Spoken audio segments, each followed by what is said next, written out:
Shoshilinch xabar. Vaziyat tobora chigallashib bormoqda. Trampdan keskin bayonot. AQSh prezidenti Eronga qarshi hujumlar yanada kuchaytirilishini ma'lum qildi. Donald Trampning aytishicha, Tehron taslim bo'lishdan bosh tortgani ortidan yangi zarbalar rejalashtirilmoqda. Bu haqida Politico yozadi. Tramp tarmoqdagi bayonotda Eron juda qattiq zarbaga uchrashini ta'kidlab, avval nishonga olinmagan obyektlar va guruhlar ham hujumlar ro'yxatiga qo'shilishi mumkinligini bildirgan. Bu bayonot Eron prezidenti Masud Pezeshkionning AQSh talab qilgan shartsiz taslim bo'lishni rad etganligidan keyin yangragan. Pezeshkion davlat televideniyasi orqali qilgan chiqishida Tehron taslim bo'lmasligini aytganda, shu bilan birga Eron qo'shni davlatlarga hujum qilmasligini, agar ular o'z hududidan qarshi zarbalar bermasa, bu siyosat saqlanishini e'lon qilgan. Ayni paytda mojaro energetika bozorlariga ham ta'sir qilmoqda. Urush boshlangandan beri neft narxi keskin oshgan, benzin qiymati ham ko'tarilgan. Bu holat asosan jahon neftining qariyb 20% o'tadigan Hormuz bo'g'ozidagi vaziyat bilan bog'lanmoqda. Barcha ota-onalar diqqatiga. Hushyorlikni oshiring, farzandingizdan ehtiyot bo'ling. Toshkent viloyatidagi hududlarda daydi itlarni tutish bo'yicha nazorat kuchaytirildi. Bu haqida Toshkent viloyati hokimligi xabar berdi. Qayd etilishicha, ijtimoiy tarmoqlar va ayrim axborot manbalarida Angren shahrida maktab o'quvchisini daydi it talagani va natijada o'quvchi og'ir jarohatlar oqibatida vafot etganligi haqida xabarlar tarqalgan. Ammo ushbu xabar rasmiy tasdiqlanmagan. Hodisa yuzasidan tegishli tashkilotlar tomonidan tezkor chora-tadbirlar va o'rganish ishlari boshlangan.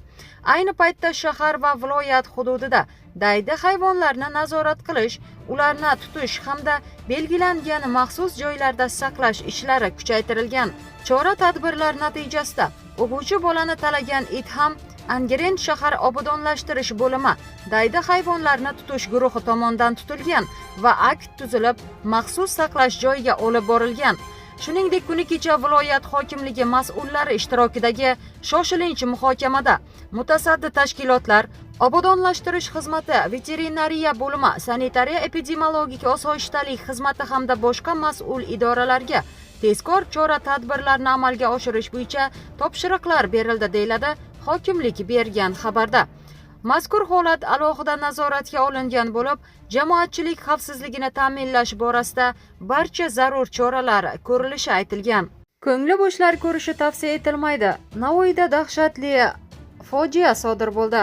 Navoiy viloyatining Ko'nmex tumanida quvib o'tish qoidalarini buzish sabab sodir bo'lgan yo'l transport hodisasi juda dahshatli bo'ldi. Bu haqida Millar dasturida xabar berildi. Ma'lum bo'lishicha, voqea joriy yilning 22 fevral kuni Ko'nmex tumanida sodir bo'lgan. Sabab sifatida haydovchilarning quvib o'tish qoidalarini buzish sabab deb ko'rsatilgan. Oqibatda 4 kishi vafot etgan. Ulardan 2 nafari voqea joyida, yana 2 nafari esa shifoxonada vafot etishgan. Ayni paytda holat yuzasidan jinoyat ishi qo'zg'atilib, tergov harakatlari boshlangan. Eslatib o'tamiz, avvalroq Toshkent shahrining Olmazor tumanida 4 mashina o'rtasida yo'l transport hodisasi sodir bo'lgani haqida xabar berilganda. Muhim ma'lumot. Bugun yangiliklarimizda o'zbek shou biznesining mashhur vakili Munisa Rizayeva haqida so'z yuritamiz.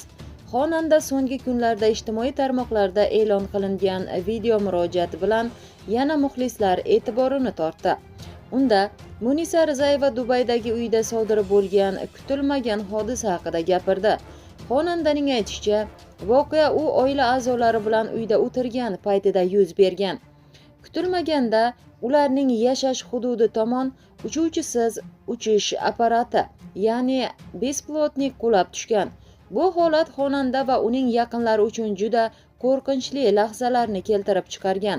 Bu haqida Anhor.uz xabar berdi. Munisa Rizayeva o'z murojaatida o'sha paytda eng avvalo o'g'lini himoya qilish haqida o'ylaganligini aytdi. Voqeadan so'ng ular bir muddat yer osti avtoturargohida yashirinishga majbur bo'lishgan. Keyinchalik xonandaning turmush o'rtog'i ularni xavfsiz hududga olib ketgan. San'atkor bu voqea hayot haqidagi qarashlarni o'zgartirganligini ham ta'kidladi. Uning so'zlariga ko'ra, bu hodisa pul va boylik emas, balki insonning tinchligi va yaqinlarning sog'lig'i eng muhim ekanligini yana bir bor eslatgan. Eslatib o'tamiz, Munisa Rizayeva so'nggi yillarda faol ijod qilib, yangi qo'shiqlar va loyihalar ustida ishlamoqda. Xonanda bir muddat farzandi bilan Dubayda yashab, ijodiy faoliyatini ham davom ettirib kelmoqda. Muxlislar esa ijtimoiy tarmoqlarda xonandaga qo'llab-quvvatlov so'zlarini yo'llab, unga va oilasiga tinchlik tilashmoqda.